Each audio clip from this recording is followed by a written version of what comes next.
బరితెగించింది. ఎందుకని? గతం ప్రభుత్వ వైసీపీ హయాంలో చూసుకున్నట్లయితే కనుక వైసీపీ హయాంలో భారీగా జెడ్పీటీసీ కానీ ఎంపీటీసీలు కానీ లోకల్ బాడీ ఎలక్షన్స్లో చాలా గట్టిగా బలం సంపాదించింది. చాలా చోట్ల కూడా గెలిచింది. అలాంటి చోట్ల అన్నీ కూడా లోకల్ బాడీస్లో జరిగిన ఏదైతే కాంట్రాక్టులు ఉన్నాయో వీటికి సంబంధించి 14-15 ఆర్థిక సంఘం నుంచి కొన్ని నిధులు అనేవి గ్రాంట్ అయ్యాయి. ఈ నిధులని అప్పటి వైసీపీ ప్రభుత్వం లోకల్ బాడీసు ఉపయోగించకుండా కట్టడి చేసింది. లోకల్గా ఎక్కడా కాంట్రాక్టులకి ఎవరికి సరిగా ఇవ్వలేదు. స్థానికంగా జరగాల్సిన పనులన్నీ కూడా పక్కన పెట్టేసింది.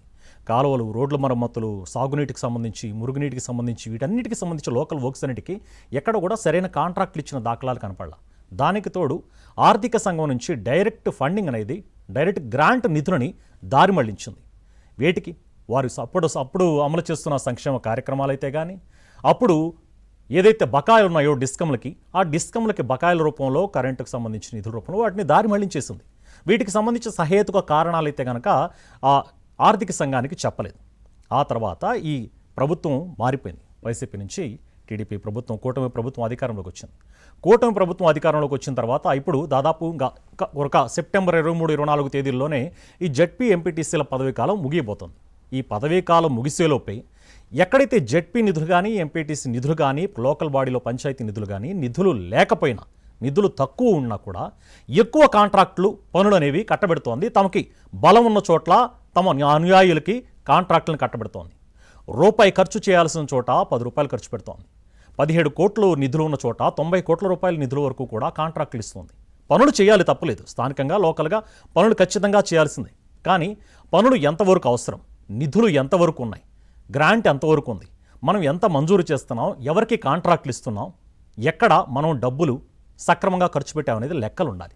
వీటికి లెక్కలే లేకుండా, గ్రాంట్ నిధులు లేకపోయినా కూడా ఈ మారిపోయేలోపు మళ్ళా ఎన్నికలు రాబోతున్నాయి కాబట్టి ఉన్నలోనెంతలోనే త్వరగా సంపాదించుకుందాం అన్న ధోరణిలో వీరికి బలం ఉన్న చోట జెడ్పీల్లో నిధులు మంజూరు లేకపోయినా కూడా, నిధులు గ్రాంట్ లేకపోయినా కూడా పనులు అనేవి ఇష్టారాజ్యంగా కాంట్రాక్టులు ఖర్చు పెడుతోంది.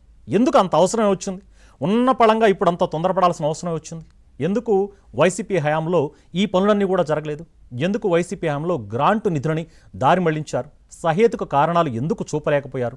ఇవాళ తీరా ఎన్నికలు దగ్గర పడుతున్న కొద్దీ ఎందుకు ఉన్న పళంగా గ్రాంట్లు లేకపోయినా కూడా ఇలా ఒక్కసారిగా కాంట్రాక్టులు అనేవి అనుయాయులకు ఇచ్చుకుంటున్నారు? దీనికి సంబంధించి ఈరోజు మనతో మాట్లాడడానికి ప్రముఖ సీనియర్ జర్నలిస్టు దుర్గాకుమార్ గారు, అలాగే టీడీపీ లీడర్ సుధాకర్ రెడ్డి గారు, కాంగ్రెస్ లీడర్ ఎస్కే బాజీ గారు మనతో పాటు జూమ్లో అందుబాటులో ఉన్నారు. దుర్గాకుమార్ గారు నమస్తేనండి. నమస్కారం అండి.